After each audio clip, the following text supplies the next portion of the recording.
Di kaki saya ada duit 200.000.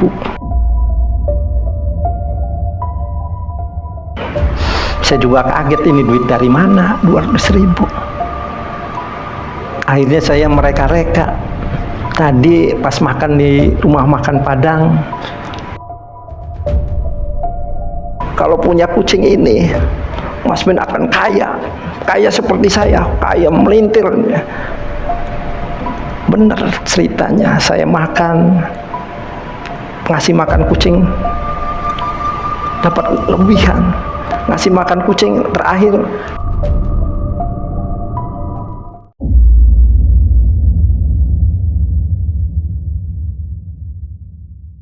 Assalamualaikum warahmatullahi wabarakatuh.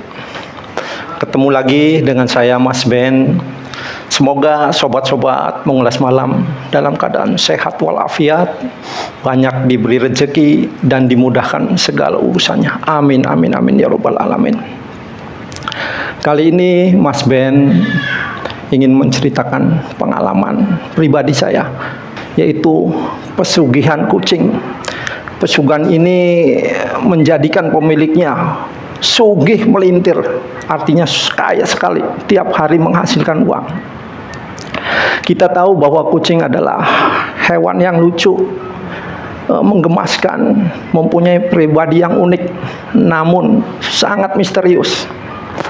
Khususnya kucing hitam. Kucing hitam ini banyak dipercaya oleh sebagian masyarakat Indonesia bahwa kucing hitam ini mempunyai energi yang negatif. Bahkan banyak yang berpandangan bahwa kucing hitam ini disukai oleh para jin, mudah dimasuki oleh makhluk tak kasat mata. Inilah kemisteriusan kucing hitam, sehingga banyak dilegendakan dan dihubungkan dengan makhluk halus, termasuk pesugihan. Jadi beberapa tahun yang lalu, tanpa disengaja, saya menemukan pesugihan ini. Kisahnya setelah saya dapat informasi dari teman-teman bahwa ibunya teman saya, teman akrab saya dulu waktu masih kecil, sebut saja namanya Budi ya, meninggal dunia. Dan informasi ini sangat akurat, akan dikemukakan setelah ba'da asar. Saya sempatkan untuk takziah, makanya sebelum asar saya langsung bergegas ke rumahnya merangkap toko. Ya kira-kira dari rumah saya sekitar 25 kilo lah, perjalanan setengah jam. Saya bergegas, takut ketinggalan dalam prosesi pemakaman. Alhamdulillah nyampe di lokasi, masih sempat saya ikut menyolatkan ibunya Budi, teman saya itu. Setelah ikut menyolatkan, karena ngelihat kondisi cuaca yang kurang bersahabat ya, kelihatan mendung, keluarga dari pihak almarhumah memberi kode-kode bahwa secepatnya dimakamkan.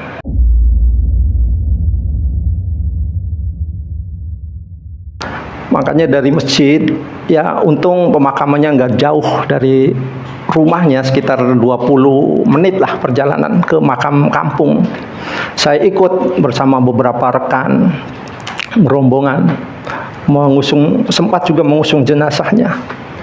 Setelah sampai di lokasi, ya kami semua terburu-buru memakamkannya karena cuaca tidak memungkinkan untuk berlama-lama.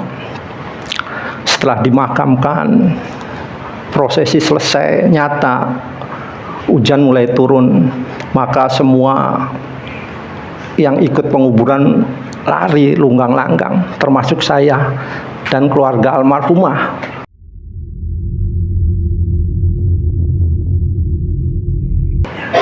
Alhamdulillah nyampe ke tempat kediaman keluarga yang ditinggalkan. Enggak hujan besar sekali. Setelah nyampe baru brodet besar. Tadinya saya berniat pulang setelah pemakaman, cuma karena kondisinya nggak memungkinkan, Dan Budi juga teman saya menawarkan, udah Mas Ben nunggu di sini aja, nanti maghrib di rumah, hujan kan besar sekali. Ya terpaksa saya tinggal di rumah almarhumah teman saya Budi. Kami berbincang-bincang sambil menunggu hujan reda. Sampai 2 jam nggak reda, sampai saya terdengar suara adzan maghrib. Jadi saya putuskan sholat dulu di rumah Budi.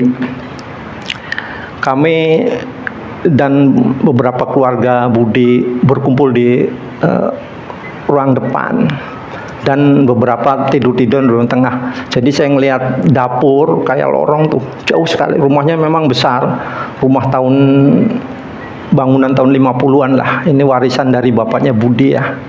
Budi anak tunggal, jadi dia setelah bapaknya meninggal mewarisi rumah dan usaha toko besinya. Toko besinya maju sekali. Setelah maghrib, saya izin ke Budi, Bud, saya mau ikut sholat. Monggo Mas Ben, itu musolanya di dapur. Jadi dari ruang tengah lurus aja ke dapur. Di situ ada, setelah lewat dapur ada musola kecil. Nyalain aja lampunya karena itu kelihatan mati. Jadi saya pamitan tuh. Nah, saya anehnya keluarganya tuh nggak ada yang sholat.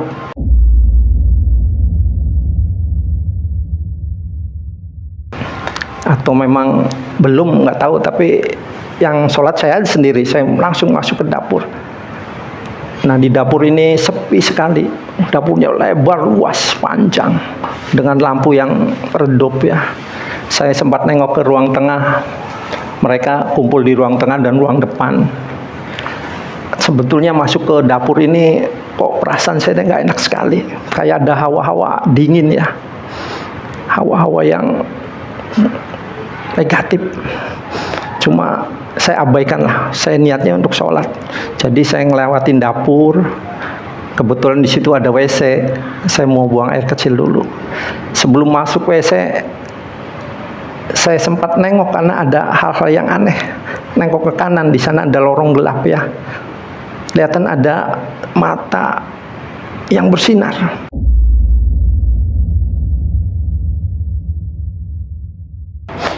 Nggak tahu kok saya tiba-tiba tertarik ke sinar mata itu.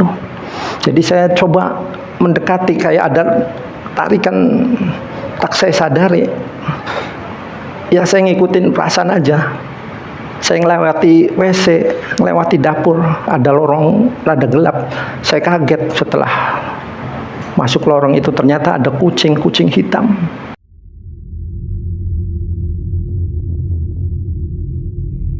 Dia memandang saya aja. Kelihatan, saya lihat matanya penuh curiga. Saya sempat mau berbalik. Cuma kok kayak ada energi yang mengarah saya untuk mendekat. Mau tidak mau, saya coba untuk mendekati kucing itu. Ternyata dia lagi makan di tembok anyaman bambu ya. Di situ ada nasi, ada ikan. Yang saya aneh di sekitar kok ada banyak kembang. Dan di situ ada energi yang nggak enak di hati. Kucing hitam besar lagi, matanya melihat saya. Setelah lihat kucing itu kok saya jadi berperasaan nggak enak. Yang saya nggak enak lagi, kok ada kembang di situ, ada bau menyan lagi.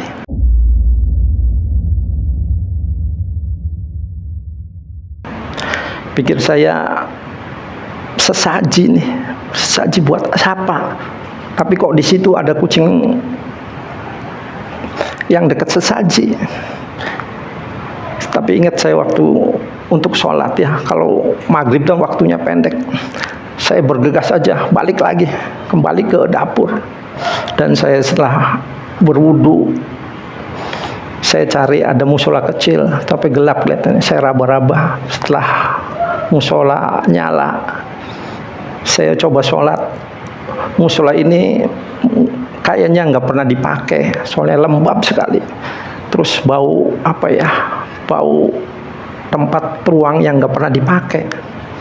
Cuma saya coba sholat. Dalam sholat tetap kayak ada orang yang mengganggu di belakang. kayak ada bayang-bayang selewar-selewar. Kok sholat saya nggak konsentrasi. Tapi ya saya tekadkan ini adalah kewajiban. Saya sholat dulu, yang penting sholat selesai. Setelah sholat selesai, saya nggak sempat berdoa karena udah perasaannya nggak enak. Saya kembali mau ke ruang tengah, tapi kenapa mata saya tetap melirik ke ruangan lorong itu? Ternyata kucing itu masih ada. Saya kaget, kucing itu kok kepalanya berubah, kepalanya seperti Budi. Ya Allah, saya kaget. Ini ada apa ya? Kok kepala Budi nempel di kucing ini? Saya kaget, saya tetap nggak bisa tertahankan. Akhirnya saya berbalik arah, kembali cepat lari langsung ke ruang tengah. Alhamdulillah di situ banyak orang ya. Terus di ruang depan keluarga Budi ngobrol, berbincang-bincang, kayaknya nggak ada kesedihan sama sekali, tinggal ibunya. Saya juga bertanya-tanya, mereka nggak sholat, mereka kok gembira, nggak ada rasa sedih, tinggal ibunya. Ya sudah, itu hak mereka, saya nggak usah ngungkit-ngungkit ya. Akhirnya saya ikut menimbrung tuh ngobrol. Setelah hujan reda, saya berniatan pulang karena tetap nggak nyaman tinggal di rumah Budi ini. Nggak nyaman karena ngelihat kucing hitam itu. Tapi setelah saya minta izin, Budi menahannya lagi.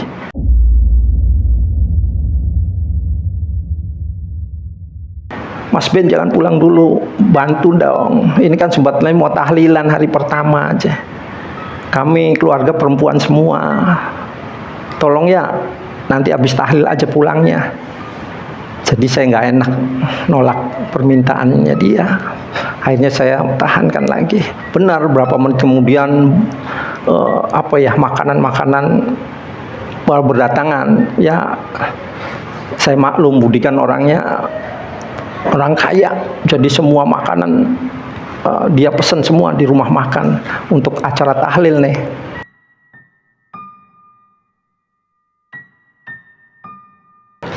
Akhirnya saya urungkan niat saya pulang. Saya bantu-bantu menyiapkan segala makanan, jaburan untuk tahlil, termasuk rokok-rokok. Suara adzan Isya berkumandang. Tadinya saya mau sholat lagi di tempat yang tadi, cuma saya ada rasa takut, ya manusiawi lah.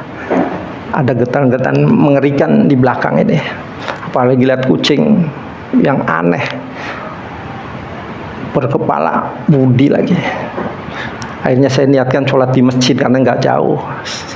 Saya pamitan ke Budi, Bud, saya mau sholat dulu. Monggo, di belakang kayak tadi aja Mas Ben. Enggak lah, saya mau sholat di masjid aja. Oh iya, kan hujan reda aja. Jadi saya sholat di masjid tuh.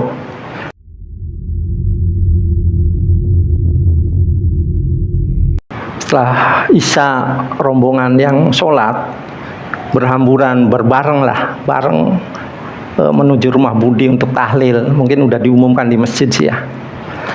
Jadi kami tahlil.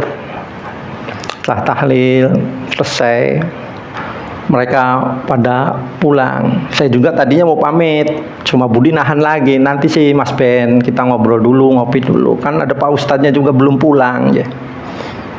Ya sudah, akhirnya saya urungkan lagi niat yang kedua kali ini. Akhirnya ngobrol lagi dong dengan Pak Ustadz yang memimpin tahlil. Pak Ustadz minta kopi. Nah, Budi melihat saya. Pandangan ini saya tahu bahwa Budi nyuruh saya untuk nyiapin kopi untuk Pak Ustadz. Mungkin mau ngobrol sampai malam nih.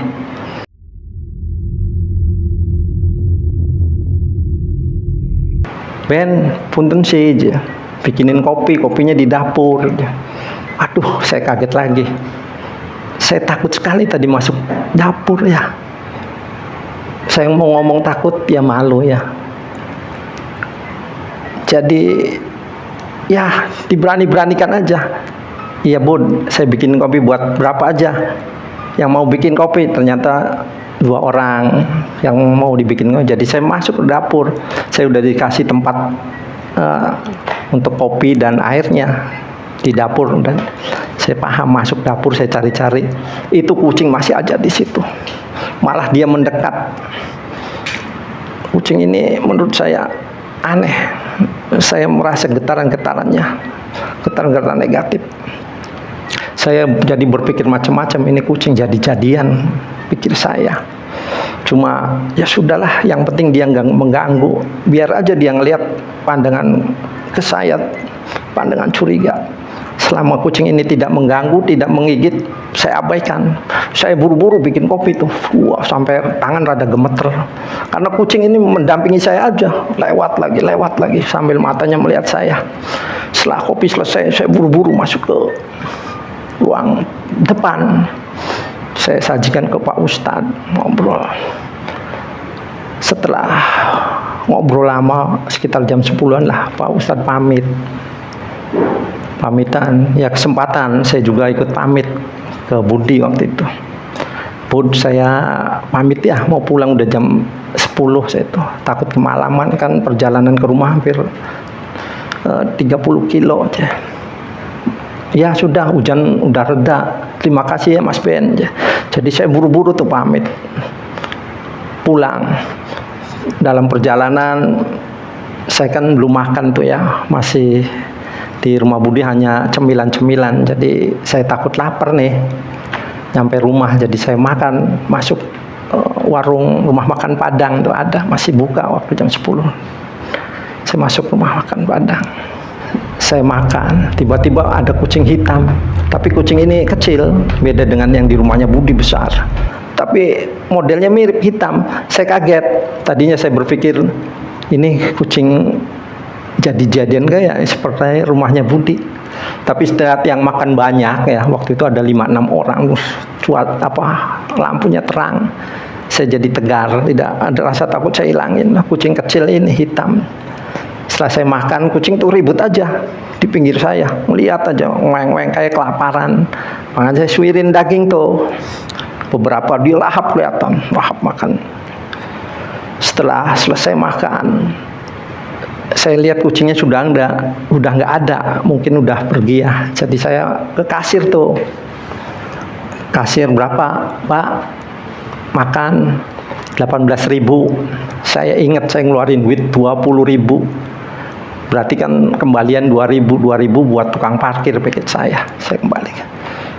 Dikembalikannya 82.000.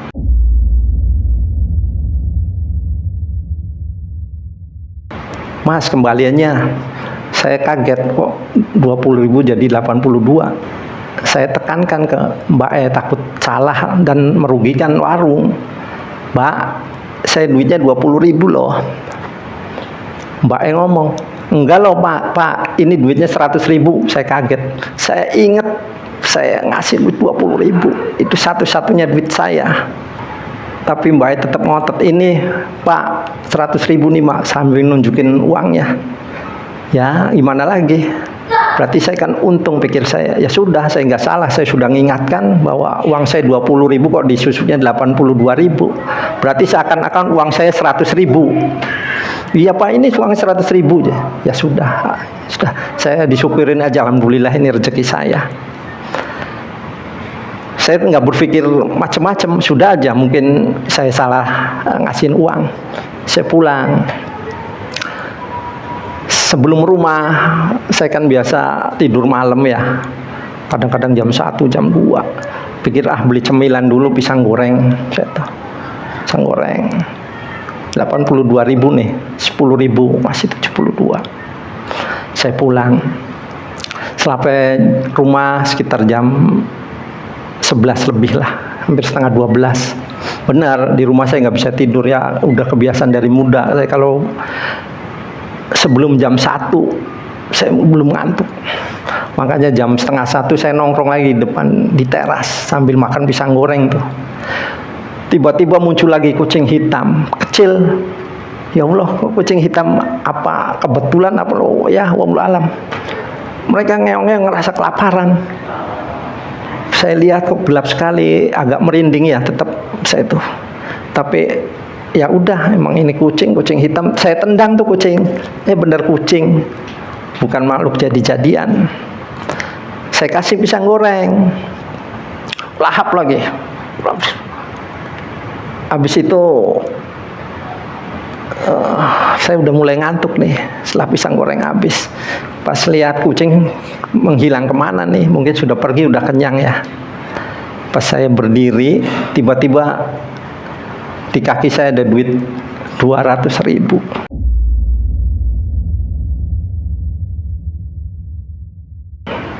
Saya juga kaget, ini duit dari mana 200.000. Akhirnya saya mereka-reka. Tadi pas makan di rumah makan Padang, duit 20.000 jadi 100.000. Saya ngasih makan kucing hitam. Nah sekarang di rumah saya ngasih makan kucing hitam lagi, kok ditinggalin 200.000. Akhirnya saya berpikir yang enggak, apa ini kucing bawaan yang di rumah Budi ya, cuma ini jenisnya kecil, mungkin anaknya atau apa. Pikiran saya jadi mereka-reka cerita. Nah sudahlah, saya abaikan aja. Ini rezeki saya ada 200.000 di kaki saya. Saya cari kucing yang tadi, ternyata sudah nggak ketemu sampai ke teras. Ya sudah, saya ambil nih rezeki 200.000. Saya di kasur, akhirnya berpikir terus di kamar, apa ini ada hubungannya dengan kucing hitam yang di rumahnya Budi? Apa itu kucing jadi-jadian atau kucing pesugihan? Saya bilang, karena saya sering dengar cerita pesugihan kucing itu tidak pernah ada.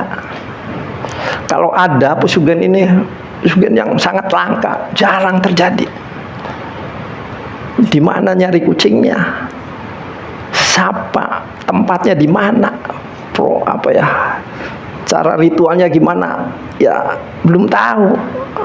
Aneh-aneh. Ya sudahlah, akhirnya saya karena kecapean tertidur.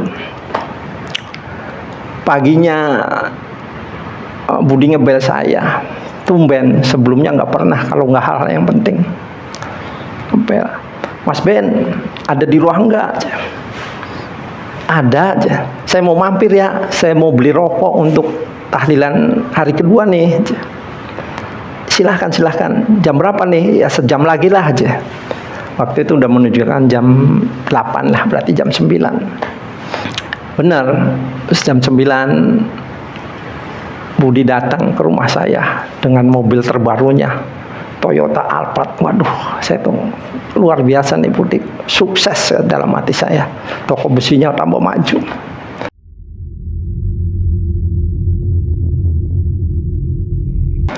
Dia keluar, dia nyapa, Mas Ben gimana? Sehat? Alhamdulillah.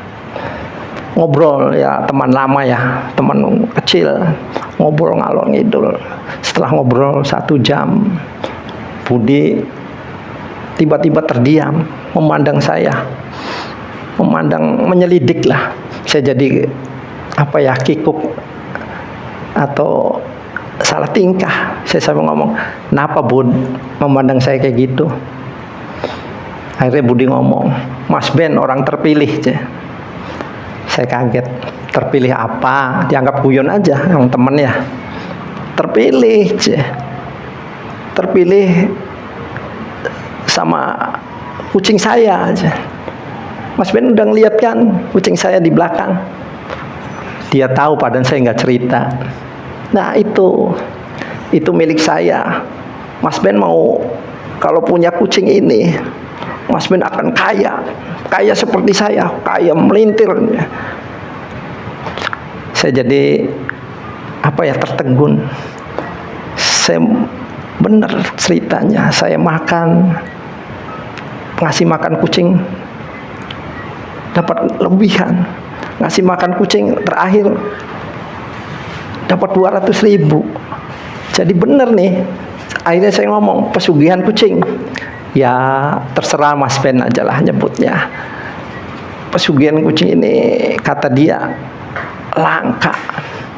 Mas Ben harus nerima. Kejadian ini tidak akan terulang 2 kali.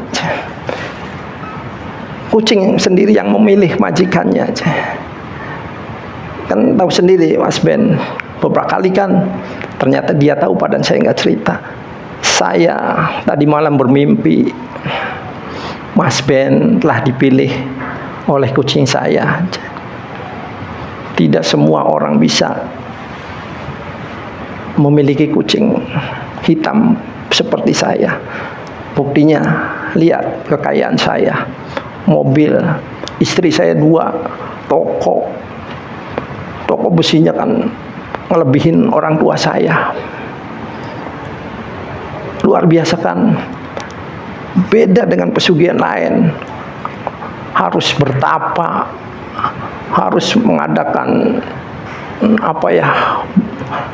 kebutuhan jin, kembang, macam-macam. Ini tidak, asal kucingnya sudah memilih, Mas Ben menyediakan ritualnya, sudah gampang. Tiap hari duit datang tak terduga, jumlahnya fantastis.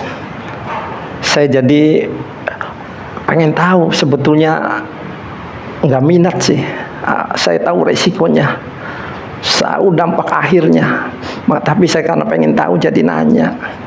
Ada tumbalnya enggak, Bud? Tidak ada tumbalnya. Tumbalnya diri sendiri yang akan dijadikan budak. Itu sih urusan lain, kata Budi. Urusan kalau sudah mati bukan urusan kita, urusan dunia. Kita yang nentuin, mau kaya mau miskin kita yang nentuin. Mas Ben dagang telur gini-gini aja bisa sukses, bisa jadi bandar, istri bisa 5, kekayaan bangunan, dihormati kan. Terus terang aja, dalam hati saya nggak minat. Saya bersyukur dengan keadaan ini. Saya nggak mau hal-hal di luar kemampuan saya dipaksakan dalam hati, tapi nggak dikemukakan ke Budi. Takutnya marah atau tersinggung. Saya hanya mangut-mangut aja. Gini Mas Ben, sok kapan aja siapin ritualnya. Karena Mas Ben sudah kepilih, jadi mudah sekali. Siapkan kamar kosong.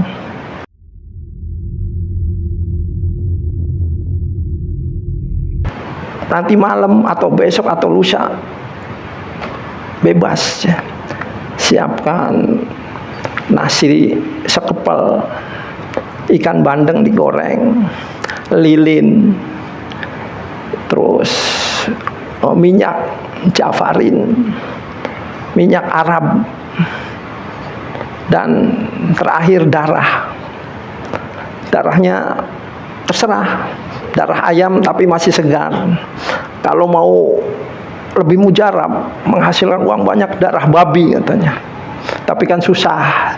Ya terserah Mas Ben bisanya apa, darah ayam juga boleh. Saya manggut dalam hati, waduh ngeri sekali. Nah di situ nanti Mas Ben malamnya akan bermimpi ketemu kucing saya, kucing hitam, matanya bersinar. Dia akan menunjukkan tumbalnya apa. Tumbalnya bukan nyawa orang lain, tumbalnya Mas Ben sendiri akan dijadikan budak. Itu sih urusan, kalau sudah mati bukan urusan kita. Jangan dipikirkan apa jare nanti, kalau bahasa Cirebonnya sih. Ya Allah, saya sampai segitunya Budi dalam hati. Tolong, kesempatan ini tidak akan datang 2 kali. Saya mangut-mangut aja. Kalau ada apa-apa tolong kontak ya Mas Ben ya. Akhirnya Budi pamitan,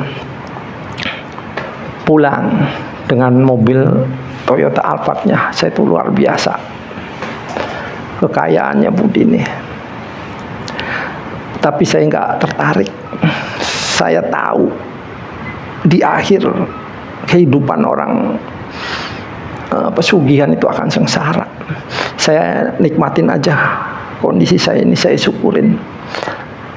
Jadi saya nggak pernah melakukan ritual itu, tidak pernah, saya tidak tertarik.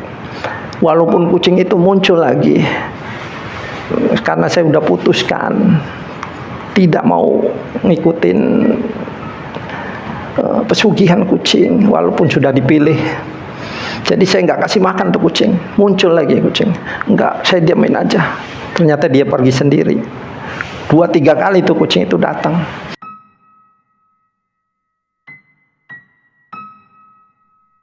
Di rumah makan, saya makan siang juga muncul. Enggak, saya kasih karena saya udah niatin nggak mau ikut pesugihan ini.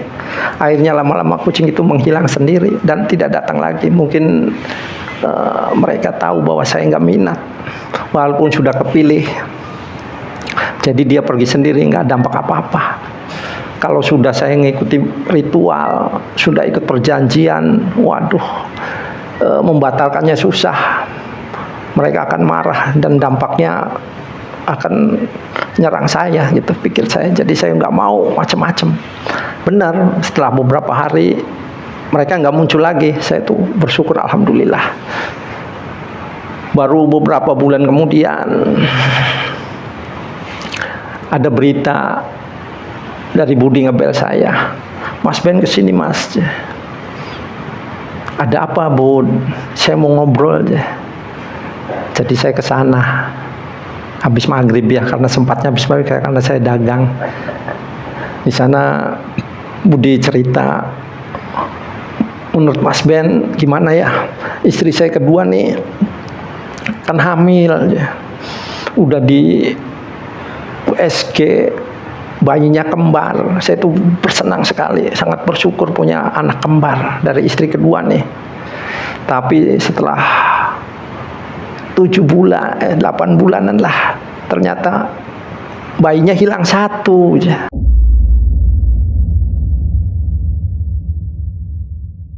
Tinggal 1. Aneh kan? Ada hubungannya nggak dengan pesugihan kucing gitu? Saya nggak tahu, saya nggak ikut di dalamnya. Waduh, nggak tahu ya Bud, karena saya nggak ikut loh. Nggak ikut ya, nggak ikut saran saya aja. "Enggak Bud, saya nggak mau." Wah, Mas Benny benar-benar bodoh. Kesempatan ini tidak dimanfaatkan, tidak akan datang 2 kali. Orang lain kok pengen, Mas Ben. "Iya Bud, saya enggak lah. Saya udah bersyukur aja dengan kondisi saya sekarang." Ya sudahlah. Jadi saya salah dong mau minta pendapat Mas Ben. Mas Ben sendiri tidak masuk di dalam pesugihan ini. Ya nggak salah Bud, boleh-boleh aja, saya kan teman. Kita diskusi nggak apa-apa aja. Ya sudah terlanjur, tapi punten Mas Ben, jangan cerita ya, ini rahasia kita aja.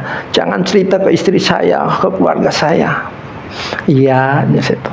Cuma saya ingatkan, Mas Bud, dampaknya nanti sengsara, tragedi akan menimpa Budi. Itu kalau bisa sih redalah, bagaimana caranya supaya putus dengan pesugihan ini. Wah, nggak bisa Mas Ben, saya sudah terlanjur senang, saya sudah kaya, saya dihormati, pejabat aja ke saya nangis-nangis minta dana untuk kampanye, untuk naik jabatan, saya bantu. Apa jadinya kalau saya miskin? Ya sudah, itu resiko Budi. Kalau ada apa-apa Budi ya harus siap nanggung resikonya. Iya, saya siap. Terus menurut Mas Benny gimana nih? Bayi saya hilang 1 aja. Ya mungkin saja hal goib, mungkin saja tumbalnya. Itu kan saya udah perjanjian tidak ada tumbal, yaitu kan jin selalu mengingkari perjanjian. Beda dengan manusia yang yang soleh. Tuh, kalau manusia diberat manusia yang jahat, jin juga begitu, bisa saja mengingkari janjinya. Budi kaget, waduh, kalau gitu ngeri ya. Ya resiko gitu. Ya mudah-mudahan karena sakit, enggak sakit ini kok hilang, tadinya ada 2 janin hilang 1, kan di luar logika aja. Ya sudah, emang goib susah diprediksi, susah dilogikakan. Akhirnya kami berdiskusi lama. Saya berdiskusi itu mau nasihatin Budi supaya lepas tuh, ada suara-suara di kuping saya, orang marah sekali di kuping. Saya sampai nengok, suara mana ini? Tapi di kuping saya mendengung terus bahwa jangan ikut-ikutan, jangan ikut campur suara itu. Ya Allah, berarti saya tahu bahwa jin itu mendengar omongan saya, cerita manusia, tindak tanduk manusia, tapi saya nggak melihat jin. Makanya jin disebut makhluk terselubung itulah. Jadi jin mendengar perkataan saya, jadi saya berhenti tuh, nggak berani ngomong lagi, takut imbasnya ke saya bisa diserang. Akhirnya saya permisi aja cepat-cepat. Pun saya permisi, itu sih pendapat saya, mungkin saja cepatlah kalau bisa bertobat saya tuh, cari kiai supaya nggak berlarut-larut. Tapi Budi kelihatannya nggak suka dengan nasihat saya. Ya sudah, dia ngomong, ya Mas Ben, terima kasih, dengan rada cetus. Saya pulang buru-buru. Nah benar, dalam perjalanan saya itu, perjalanan pulang, ya rada malam ya, itu berapa kali kucing lewat, bikin saya kagok sekali. Kucing hitam, hampir saya jatuh. Saya akhirnya baca-baca aja, ya Allah, lindungilah saya dalam perjalanan pulang ke rumah. Akhirnya dengan baca-baca ayat kursi, surat-surat pendek, saya sampai selamat sampai di rumah. Di rumah juga begitu, malamnya saya bawa mimpi kucing-kucing nyerang saya. Ya Allah, saya sampai bangun malam, saya akhirnya ngaji aja. Itulah sifat jin itu begitu.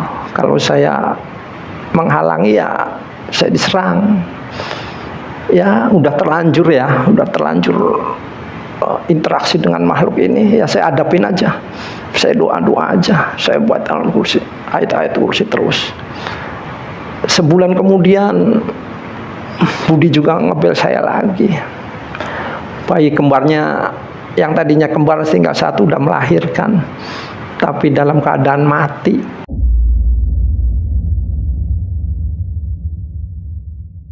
Meninggal dunia bayinya, meninggal dalam kandungan, jadi dioperasi sesar.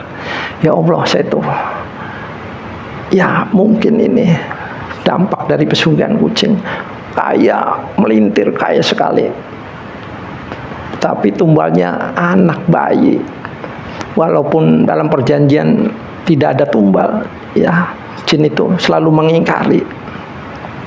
Jadi saya ke sana lagi, minimal memberi motivasi lah, mengingatkan lagi ke Budi untuk lepas dari pesugihan kucing ini. Nyampe sana ngobrol lagi, tiba-tiba Budi teriak-teriak, saya kaget, kayak orang kesurupan.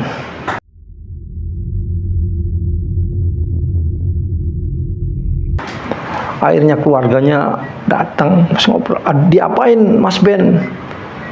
Mas Budi diapain? Enggak diapa-apain, saya hanya ngobrol. Dia teriak-teriak menuding-nuding saya, manusia tak berguna aja nyebut saya tuh, ditulung mentung ya. Ya Allah, kok apa? Dilung-mentung gimana? Terus dia kesempatan disia-siakan. Begitu saya nuding-nuding. Jadi saya permisi aja pulang daripada menimbulkan kegaduhan ya. Saya pulang.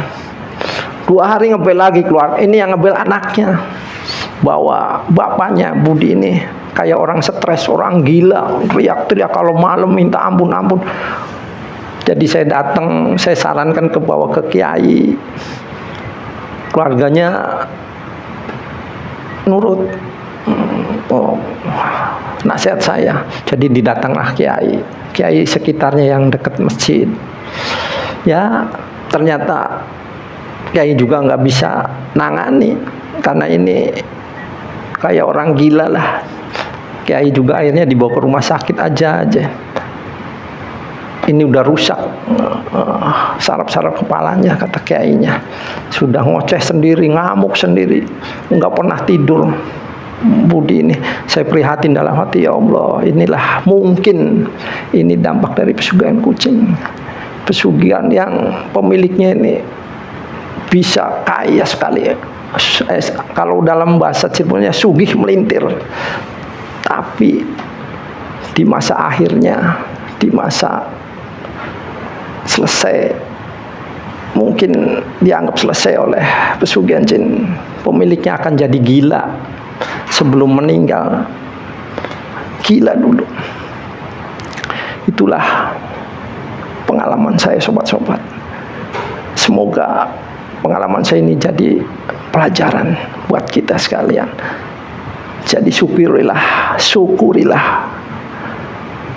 rezeki yang kita terima. Jangan berpikir yang di luar kemampuan kita. Insya Allah kita akan hidup tenang. Sekian. Wassalamualaikum warahmatullahi wabarakatuh.